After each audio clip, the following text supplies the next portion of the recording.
Hey, kings and queens, it's your girl Valencia Griffin Wallace, the host of Define You Radio, and welcome to episode 193.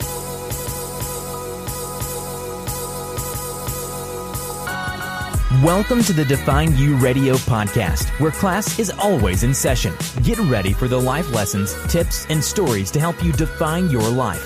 And now, your host, the drill sergeant with love, Valencia Griffin Wallace. On today's class, I get the chance to interview Miasha Gilliam-El. She's a wife, mother of 6, best-selling author, and also an advocate against domestic violence and childhood molestation.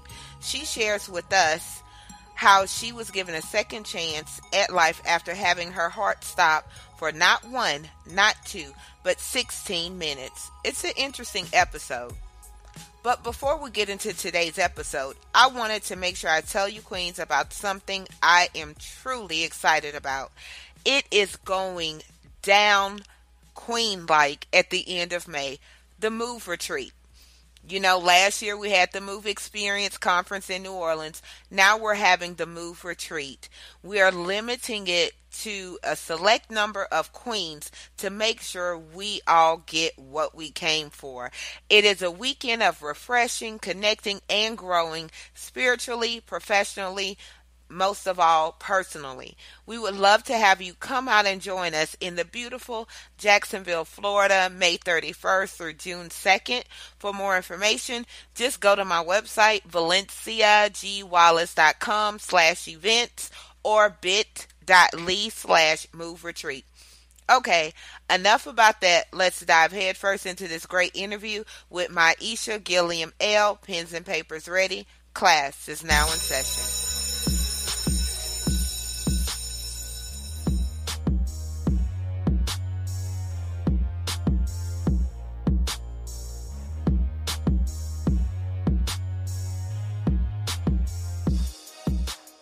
Miss, and I'm Southern, so of course I'm going to say Miss, Miasha.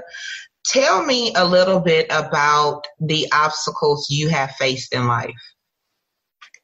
One of the major obstacles that I faced in life that I'll talk about is I am a survivor of childhood molestation and domestic violence. I grew up in a home where my mom was in a domestic violent relationship for 11 years. From the time I was 5 until I was approximately 18, I watched this go on within my household. And then that translated into relationships that I developed into my teen and adulthood years. And so that was a major obstacle in my life. And then the second major obstacle that I faced in my life was in 2012 when I experienced pregnancy-induced cardiomyopathy. My heart stopped for 16 minutes. They pronounced me and were about to take me to the morgue, and I heard the Lord say, "Not yet." And 3 days later, I was waking up out of my coma. We're definitely going to get into, pronounce it for me, cardiomyopathy. Yes, cardiomyopathy. I said it right? Yes. But I want to kind of rewind and go back to your childhood and watching your mom be abused, because I know now you are an advocate for domestic violence and childhood molestation. Watching your mom go through that, tell me if you could kind of go back in your childhood mind, and what did you feel? Did it become normal, or did it always seem like this isn't right?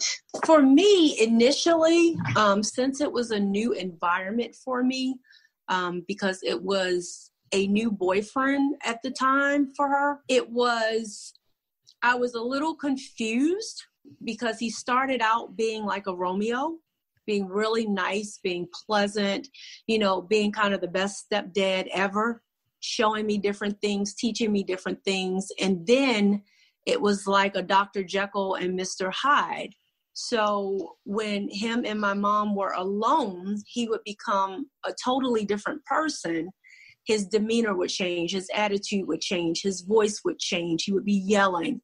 And so in my mind, I was very confused. I knew, like you said, that it was not right for him to be behaving in two separate manners. You know, around people, he was one way, and then outside, away from people, he was another way. So I knew that it wasn't right, to answer your question. I always felt like there was something wrong with what it was that he was doing and how he was behaving.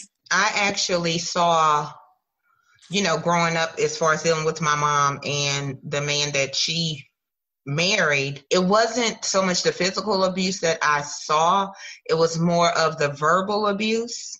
Yes. And I'm the oldest, so I was very protective of, you know, my mom and my baby sister. And soon as I got tall enough, they were either he was pushing her or something. My mom was real short. And I just remember like standing up to him and telling him, I'm not scared of you. And that was a defining moment definitely in my life, is to how to say you're not scared even when you really are. Right. That's powerful, because so few people are able to actually do that. They remain in a state of fear when it comes to the oppressors and the abusers, because they don't, you know, you can't read them. You don't necessarily know what their reaction is going to be from you standing up to them. So that's a huge deal, being able to stand up to them and let them know, I am no longer in fear of you.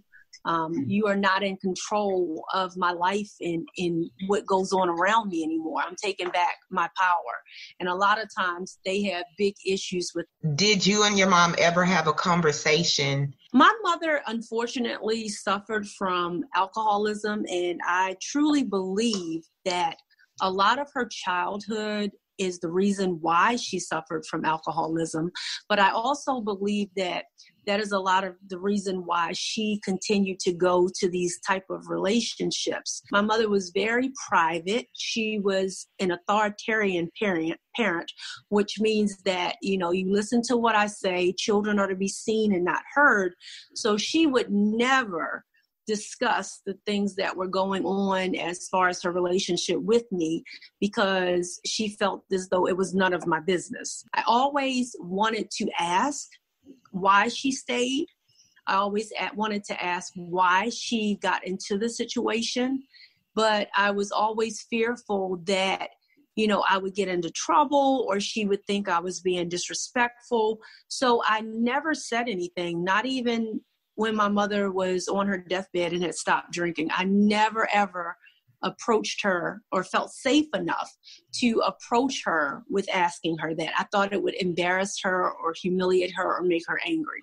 That's interesting that, you know, you said your mom was an alcoholic and dealt with domestic violence. My mom was a drug addict. You know, she was killed when I was 17. So when she died, she quote unquote still being an addict. Right. But I asked her, in fact, roughly about 3 weeks before she died, like, why don't you stop doing this? I had a very contentious relationship with her husband, but by that time they had separated. Yes. And I remember, you know, I made her make a choice. I think I was in 8th grade. It was either going to be me or him. And if the situation didn't change, I was going to kill him. And I was in 8th grade when I told her this. She chose him. And, you know, of course, many, many years later, and it took a lot of forgiving with that. And because she did choose him, because she knew in 8th grade I was serious. I was like, look, I'm going to kill your husband, Mom, you know. So, I mean, I laugh about it, but it's funny and not. But that's something else that we have in common as well, is that part. And I think most people probably don't ask those questions or get a chance to ask their parents why. But when my mom died, I got her journals from a stint she did in rehab. Oh, wow. And I praise God that I got it, because I was able to read and understand how the addiction started. Yes. So that was interesting. In your advocacy work, do you find yourself more, you know, emotionally attached than you should be? Because you could relate to them so well. It depends on the situation. With some people, you're drawn in and you just have this overwhelming desire for them to get what you're saying to them, to get the encouragement, to get their self-esteem back to the place where it needs to be for them to get away. And then with other people, it's much simpler because something within them just clicks and they start to realize their worth. And they start to recognize like who they actually are in God. And then that's their point or their epiphany where they actually wake up. So yes, to your question, I do find myself sometimes getting attached to people and becoming emotional about their situation and having to step back and kind of look at the situation as a whole and tell myself that, you know, if I get drawn in, then I can't be of any assistance to them. Right. So I have to stay focused. I have to do what God has called me to do in the way in which he's called me to do it in order to help them get through the situation and get to the place where they need to be, if you understand what I'm saying. No, I definitely understand. It's like you want to be emotionally attached, but you have to be somewhat emotionally detached so you can stay in your role, so to speak, and actually help them.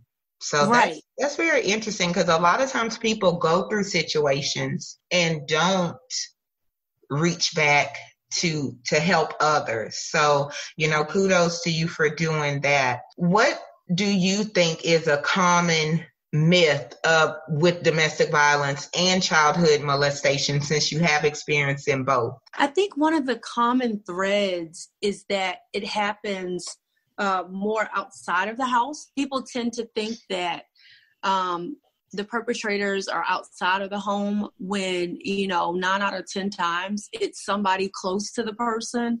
It's like a close family friend. It's a relative. It's that cousin that comes over. And sometimes, unfortunately, it even ends up being biological parents that are doing these things. It's always people that are close to the children or close enough that they can get in and, you know, obtain that trust from both the parents and the children. Because if they get the parents under their wing, then the child really has no protection at all. Hashtag real talk. Yes. That's real talk. I wonder what's the stats. Because I know in school we learned, you know, stranger danger, like, you know, but when I was younger, they really didn't talk about, you know, home danger, like the perv is in your DNA or, you know, something like that. Exactly. Are they teaching that to kids now, you think? Kids are definitely more aware now, but I remember learning, you know, stranger danger. Yes, and the sad thing is that when, like you said, when I was younger, we had that in school. We had Officer Friendly that would come to our school and talk to us about the stranger danger. Well, I'm in Virginia right now, and I'm in a small town, and, you know, they've taken it out of the school. They don't have that program here anymore. So I was amazed that they stopped that with all of the things that are going on in our world right now, as far as children being abducted and, you know, the molestation rates and all of that. I would think that that would be a prevalent thing within the school system now, but it's not. I think maybe society thinks that, you know, kids have so much access to stuff and they're so much smarter and everything else that they could just learn on their own, but kids are still getting trafficked and they are things like that, and just disappear. You'll see posts sometimes on Facebook, help my friend find their child, and you know, for a day or two, and then you hear nothing else about it, you know? And social media has made our children a lot more vulnerable. They're left for a longer period of time without parents watching them. Back when I was younger, we would watch television together. We would eat dinner together. But now, if you notice in society, even when we go out to eat, and you look around at the different tables, everybody's on their cell phone. Yeah. There's not really any interaction anymore. Yeah. social interaction with people other than social media. And what's sad though, that's so true. And I had to make a conscious effort last year that if everybody was at home, yes, which is harder, because the way my husband works and my son being 21 and mom's no longer cool. Right. But if everybody's at home at the same time, we're eating dinner, no cell phones or cell phones down. And it's sad that I had to make that like a rule. And that's a benefit of being the woman of the house, or the one that cooks in the house. That's right. We set the tone. We are the nurturers of the house, and we set the tone. And it's the same in my house, like you're saying. We have a rule in here, and we have phone free time. You can't have your phone when we have family night, and we have phone free time. So when we're at the table eating, we are not having our phones. We're not picking our phones up. We have a location where we put our phones, and that's where they stay until dinner is over, or until the movie that we are watching is over. Because, you have to have a break from it at some point. It serves its purpose, but you have to have a break from it in order to clear your mind, in order to, just allow that creative power to flow that God has given you, instead of being so indulged in it every single moment of your day. I'm going to implement that. I'm going to buy a locker. And we're going to implement more phone-free time. I really, really like that, because even when we have family time watching a movie, my son is Snapchatting and whatever else. And so, and even my husband, I'm like, you don't even have that many Facebook friends. He really don't. Yeah. So, we're going to implement that. It's addictive, though. You find yourself scrolling pages, and before you know it, an hour has gone past, and you're like, oh my goodness, where did the day go? Yeah, I'll get sucked in on YouTube. Yes. I'm not as bad. I've been monitoring my social media a little more. Because I implemented like a challenge in my group last year. I'm always telling them about watching their time on social media, but I'll put YouTube on and get caught up. Yes. On watching stuff that has nothing to do with anything. So I want to another, right, because it's a funnel. Like they're funnel marketing, like it's sucking me in. But you mentioned you got into a domestic violence situation as well. Yes. Tell me a little bit about that. At the age of 14 was my first occurrence with it. You find a young man that you really think likes you. And so I wasn't the most popular kid in school. I was considered what we used to call a nerd. Mm-hmm. So to have this hip kid liking me was just like totally, it just blew my mind that he even had an interest in me. So we started dating, and the first thing is that we were 14. I was 14, he was 16 years old. And so he invited me to come and eat dinner at his house. And when I showed up to eat dinner at his house, I think I may have said something to make him upset. And before I knew it, he had taken his belt off of his pants like he was going to hit me with the belt. Wow. And I'm like, now thinking about that at 16 years old, he was already starting with this behavior. So I was like, we really, really have to watch and be mindful that though we may think they're children, we have to wonder what these kids are seeing at home. Yeah. And what they're being involved in at home. Because then that, for me, led to another relationship. And then it was like a vicious cycle to the point where when I was 21, I was in a long-term relationship with someone. 5 years I stayed in that relationship being abused. And it was because my self-esteem was not where it needed to be. I really didn't know who I was. And I grew up in a house looking and watching my mother accept it. And so at some point, I began to feel like this is what a normal relationship is. Right. And so I had to retrain myself and my thoughts on what love was, which was pretty difficult. Wow. To know that you experienced it that young. And I think maybe now more people talk about, teen dating violence. That's the term that they're using, but it's domestic. It's just violence, period. Yeah. And kids do see a lot in their home. And it's hard if nobody around you has a happy, healthy relationship and you only see it on TV, you think in reality that doesn't exist. Right. And that's absolutely sad, but very, very true. Did you find yourself suffering from a form of PTSD when you got free from the domestic violence relationships? Oh, yes, ma'am, definitely. And that's one thing that a lot of people don't talk about or acknowledge. Yep. They just associate that with military and, psychological disorders from people like anxiety and things like that. They don't associate that with domestic violence and childhood molestation. And if you really think about it, it's a huge part of molestation and domestic violence, because when you get into another relationship, a healthy relationship with somebody else, some of those things come back to haunt you that you think you have gotten rid of. Somebody may touch you a certain way, not meaning you any harm, and a flashback will come to you.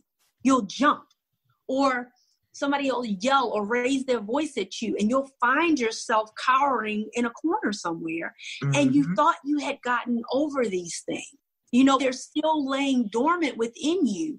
A lot of times victims don't address the issues, or they don't get help for the issue because they're embarrassed. They're embarrassed that people are going to say, oh, well, you wanted it, or you didn't have to stay. You could have just walked away, because most people aren't educated enough as far as the topic is concerned. They just go off of what they hear in society. And the societal norm is you can just leave. You can just walk away. But most people don't realize that is the point when you are the most vulnerable. That is the point when you are in the most danger, is when you tell a perpetrator that I am leaving you. Because at that point, they have nothing to lose. They have nothing to lose. So now I'm going to lose you. Okay, I'll lose you then. Now I can attempt to take your life, or now I can attempt to really harm you because you're going to leave me anyway. And when you have children, and when you don't have a plan in place, and this is what I tell people, you need to have a plan in place, and you need to make sure that you are safe. It sounds good to say just leave, but it's not a safe thing to tell people, especially when they have nowhere to go, no resources, because then they'll end up back with the perpetrator again, because he's the main source of income. He's the provider of the family. He's threatening the children. He's threatening to take the children because you don't have the finances to take care of them. So we have to begin to educate in our communities as far as this, so that people can, think about it and be able to actually help people that are in the situation without being judgmental and making them feel 10 times worse than what they already feel. You hit so many nails on the head with that, because people don't talk about PTSD. I know that was something that I dealt with after my domestic violence situation. They don't talk about the plan that you need. They don't tell you that, you need to get a restraining order, but let's be honest with what a restraining order does and does not do. So they definitely, those conversations need to be had. And we did a show a while back about domestic violence, and I gave my exact plan down to a T. How I left, about putting the birth certificates and those things at my sister's house, and having the clothes at my sister's house and those things. And it was crazy. And with me, a lot of people just couldn't believe I was in a domestic violence relationship because I'm a fighter. Right. That's definitely something people have an image of what that woman or that man in that situation looks like. And anyone that knew me knew I was a fighter. And what's crazy, because my son is 21 and he was roughly about 1 or 2 then. Even now, sometimes, and I was in that relationship maybe about 2 years, give or take. And it seemed like longer than that. Even now, every now and then I will battle guilt. Yes. From having my son there. Yep. My son still remembers the things that went on. And my oldest son is 25 years old now. And there are times when he'll say, do you remember, and sometimes you find that guilt trying to creep back up on you. Yeah. And I've had to apologize to him for actually having him in that situation. And there are so many times that I've prayed, Lord, please don't let this have had an impact on him to believe that this is the way that women are to be treated, because that age is like a prime age where they're absorbing everything and learning everything. And my son was like 2 years old. And like I said, I stayed for 5 years. Yeah.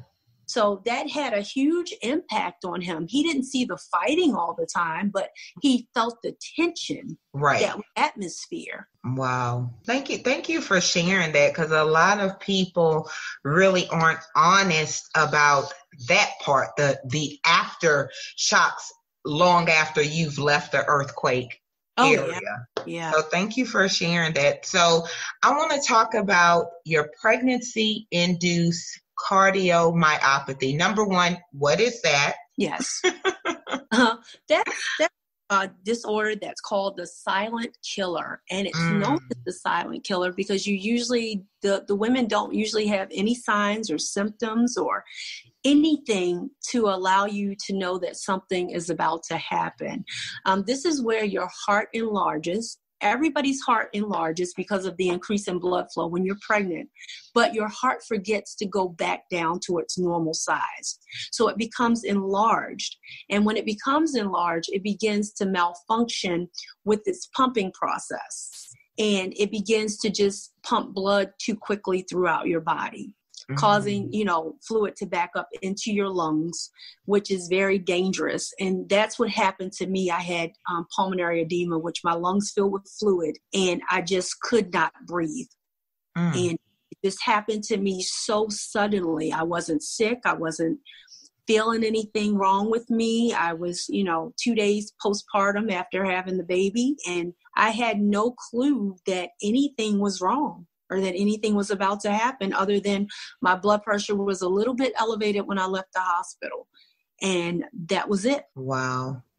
So that was when you basically died for 16 minutes. Yes. When I got to the hospital, I actually got my hospital records because, a lot of times people will hear you with your testimonies, but I wanted to have something tangible to actually show people that this actually happened. Just like there was doubtful Thomas in the Bible, right? You tell people things and they don't really get the full impact of what happened unless they can see it for themselves. But when I got to the hospital, my blood pressure was literally in the 200s. That was stroke level, but I was still awake during the whole process, but I was breathing like a fish, as if a fish, when you take it out of the fish tank and if you would just let it flop around. Yeah. So I was gasping for air, and each gasp for air was lessening the functioning of my heart. So it was killing my heart. And when I got to the hospital, it was so chaotic because here I am, this 37-year-old woman with 5 children, and most of my friends work in the ER because they're nurses, and it's a local hospital. So it's so chaotic. They're calling a code and they're calling in that I'm coming. And when I get there, they're debating about what to do because it's such a crisis. It's such a serious situation that like the respiratory therapy department wanted to put me out, put me under anesthesia and have me resting because they thought it was inhumane to keep me breathing like that. Well, the doctor didn't want to do that. And because he didn't do that, what ended up happening is I ended up blacking out. So, I started foaming at the mouth because all of the fluid just came from my lungs. I was basically drowning on the inside. And so they ended up having to intubate me or put me on a ventilator for 3 days. So I was on that ventilator after my heart stopped and, for 3 days. And here I am. I had a 2-day-old baby that I was nursing. And so my husband was by himself. We had no plans made for anything.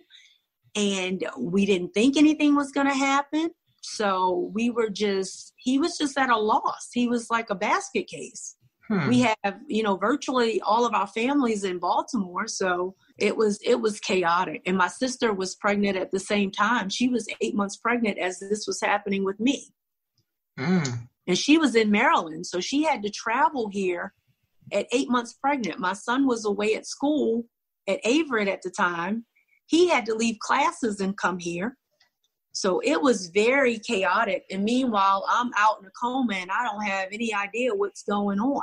They didn't declare you, right? Because for them to declare you, your heart and your brain function stopped. Right. Okay. See, right. I watched enough shows. I think I understand. Said that they called him in. They actually called him in the room and they told him it was to say goodbye to me. So they had taken all of the tubes out, they had taken everything off or whatever. And they had told him to come in and say goodbye to me. And he said he came in and he prayed with me. And he said he was crying so hysterically. He was amazed that he could even get a prayer out. But he prayed and he gave me a kiss. And then he left out of the room. And so when he left out of the room, he said that about maybe 10 minutes later, they came running out of the room and telling them, okay, we're going to take her to the intensive care unit because we don't know how, but her heart started back up again. So they were all in shock because they had just told them that my heart had stopped and that they were no longer going to do CPR or try to revive me or do any of that anymore. They witnessed a miracle. And at 4 minutes, the depletion of oxygen to your brain literally makes you brain dead. And you have lack of oxygen to your organs. It kills your organs. And I had none of that. Wow. I had none of that. God protected my body and my mind. I had none of that to happen. Wow. Again. Did you detail that? Did you write about that journey? Yes, I did. I have been praying and God put on my heart the story of Lazarus. And I actually did a sermon at my church on Lazarus and, making that transition because there were a lot of things in my life. There was a lot of fear during that time in my life that I was struggling with. There were a lot of things that God was telling me to do that I was not doing at the time.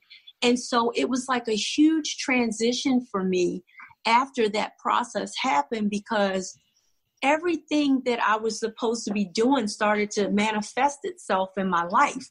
And it was just amazing. I can remember I got out of the hospital. The other amazing thing is after all of that, in 3 days, I woke up and they took the ventilator out. After that, in 7 days, I was literally out of the hospital and home again. So it didn't even take me long, but I had a heart 5 to 10% because that you're not supposed to be able to do anything. I couldn't walk without becoming out of breath because of that. So, it was just amazing in itself that I was still able to come home with that like that. I was so shocked that they let me come home like that. Right. They did. They sent me home. Wow.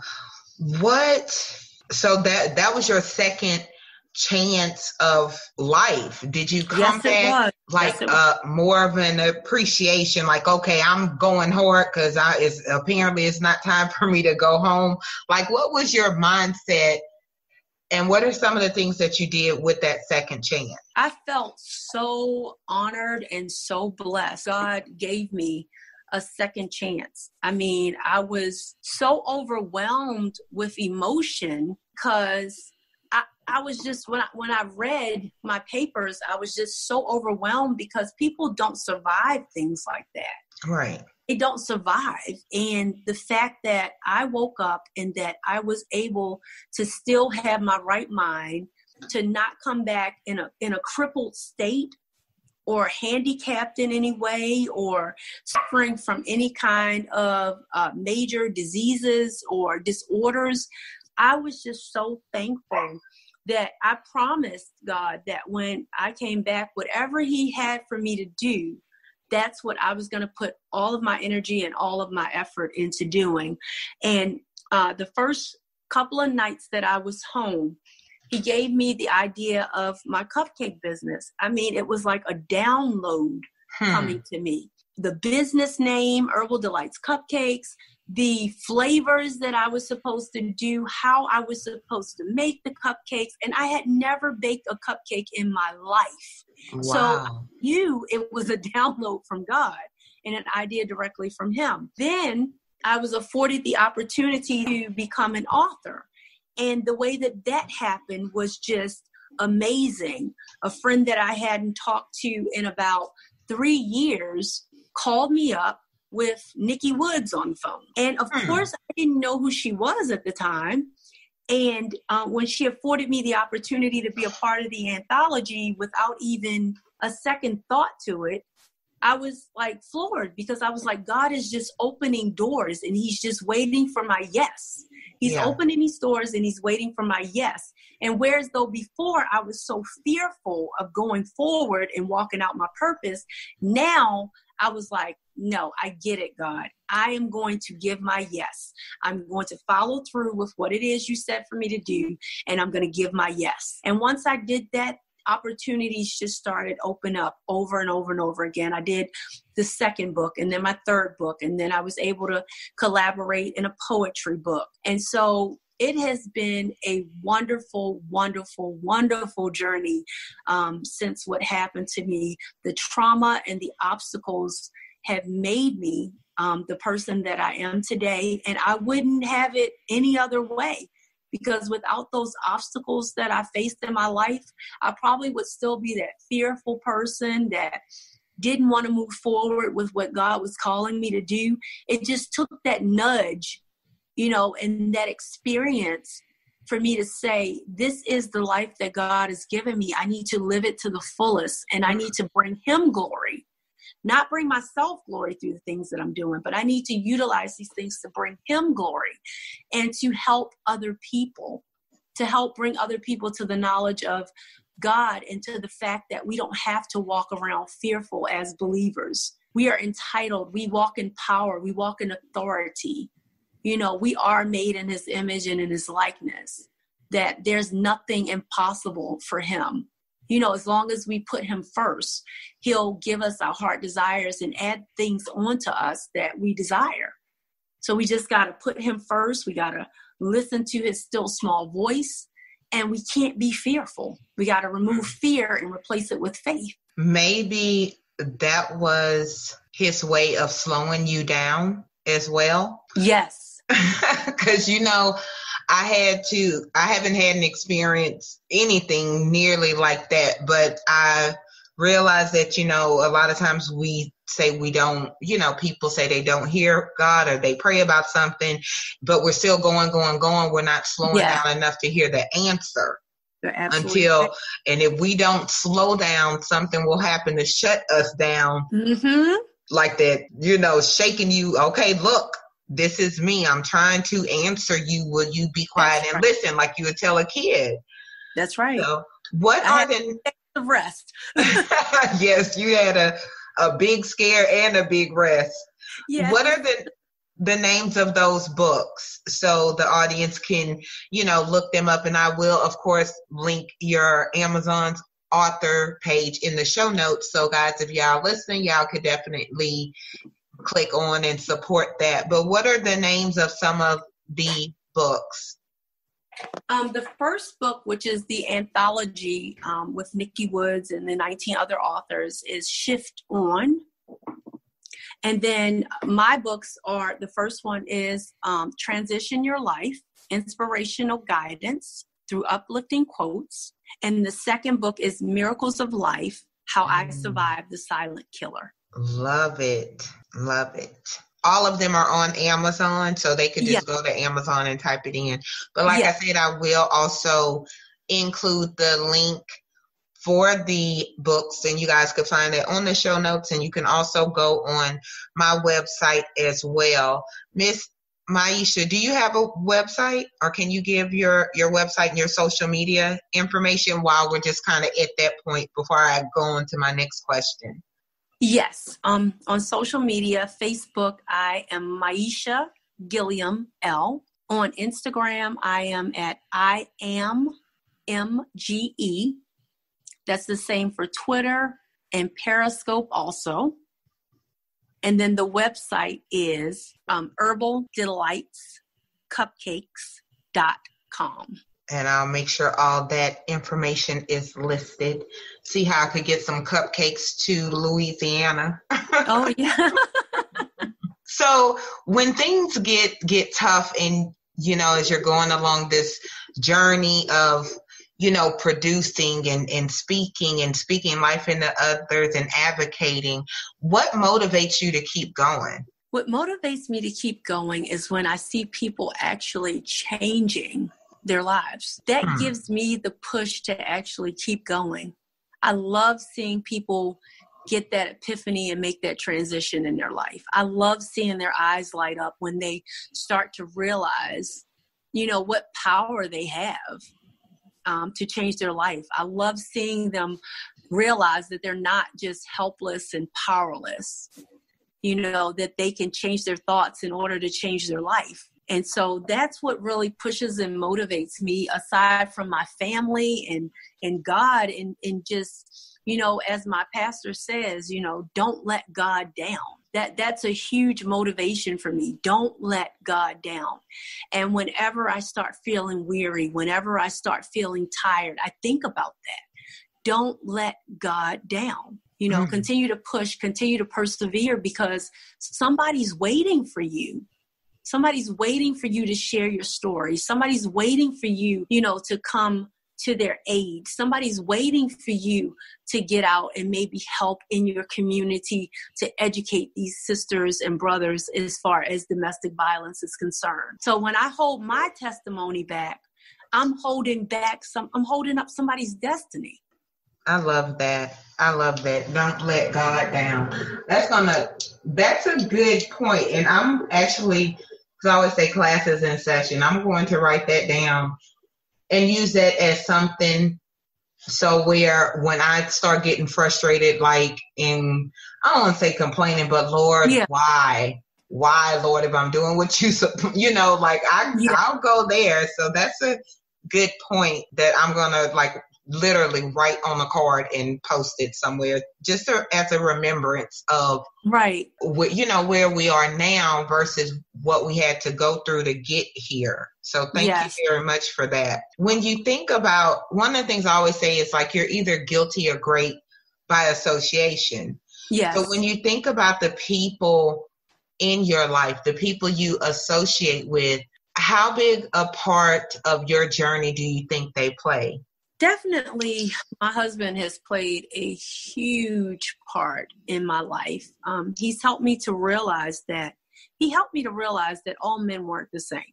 And he helped me to realize that love is possible and that there are people that actually say it and mean it without any underlining things behind it. They actually say it and they mean it. And the way you know that they mean it is through their actions. So I learned with him that love is an action word. So by learning that now, that's why I'm the way I am with other people. And I was able to let my guard down, and extend love to other people in that same manner that he extended love to me, because it takes a lot to deal with somebody that's gone through domestic violence and that has been molested. It takes a special type of person to deal with that and be understanding when it comes to that. I agree 100%. Because we can be very fragile, and so it takes a certain type of person to deal with that. So I really believe that God placed my husband in my life, for that reason. He is the person that I needed in my life at the time where I was. And so my sister definitely, my sister is a motivator and an encourager. I've never known my sister to say anything negative to me about anything I was doing. She has always encouraged me, and she's my younger sister. So she pushes me. She encourages me. She's always telling me how great I am. And, oh, it's so wonderful you're doing that. And we all need people like that in our corners, especially on those days when we're dragging ourselves to do what we need to do. We need those people in our corner. And then thirdly, definitely my children and my church family. When my incident happened in 2012, they stopped what they were doing. Many of them work, but they had to help my baby transition from being breastfed to a bottle without me having anything to do with it. And he was only 2 days old. They babysat my baby around the clock for that 7 days. They came over and sat with me. They took care of him. They made dinners for my children and my family because I couldn't walk, that far of a distance without getting out of breath. They didn't let me do anything. And even now, they are still a huge support. They are right there with me. Their prayers and their guidance, they have been there since, the very beginning of when I started to walk in my purpose. My pastor's wife gave me my first book about fear and how not to be fearful and how to walk in my destiny. I love that. I love that, your family is your support system, both at home and your church family as well. Yes. So when you meet or connect with outside people, does that make you hold them to a certain standard? Or how do you know if this is one of the individuals that you want to surround yourself with? I always pray about it.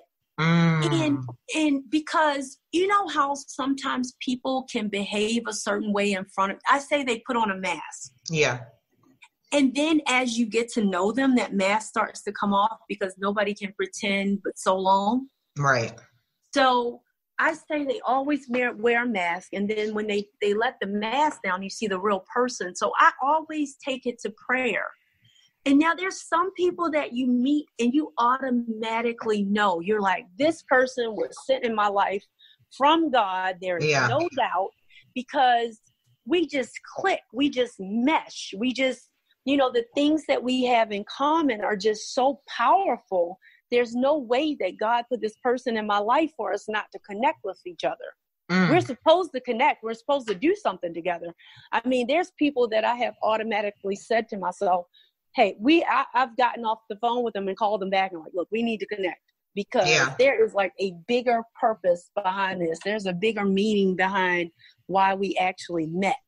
You know what I mean?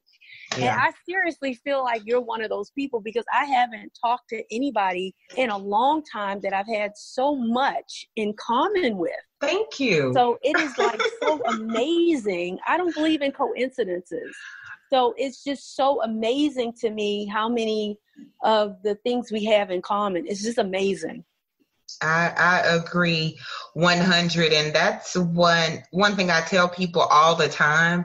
I think it was the beginning of 2018 or sometime in 2017. I just literally started praying for connections. Because we pray about everything else and the last thing we think about is that part. And so I noticed people dropped off. And then, but it was replaced by people that I knew was sent, Right. And so we're definitely going to have to stay connected after this interview. Yes. One question. Yes. What do you wish you knew from day one? I wish I knew who I was from day one. It's the biggest thing. I wish I knew who I was because if I knew who I was, I could have gotten started a lot earlier on following God's purpose. Wow. And on that note, we're going to end with a personal quote from Miss Miasha. Yes. Look, I've been saying it right this whole time. So tell us your personal quote. Okay. And why that's your personal quote. My personal quote is, how your life begins is not how your life has to end. You can always turn things around and transition your life today. If you change your thoughts, you can change your life. And that's my personal quote, because I truly believe that our thoughts are our biggest hindrance. And if you begin to look at things through a different perspective, then you can change any situation, any circumstance, any obstacle that comes up in your life, just by changing the way you're thinking and looking at the situation. And that's where the mic drops. Guys, you have heard a great discussion today on second chances. And for me, one of the main things that stick out the most is don't let God down. That's what I want you guys to reflect on in tonight's show. So make sure you connect with our guest, Miss Miasha Mimi Gilliam-El. Her information will be posted, and let us know your opinion on this show. You can get in touch and join the conversation on our Facebook page or Instagram for Define You Radio. And with that being said, everybody have a great day. Pens and papers down. Class is over. Yay! Yay! That was awesome.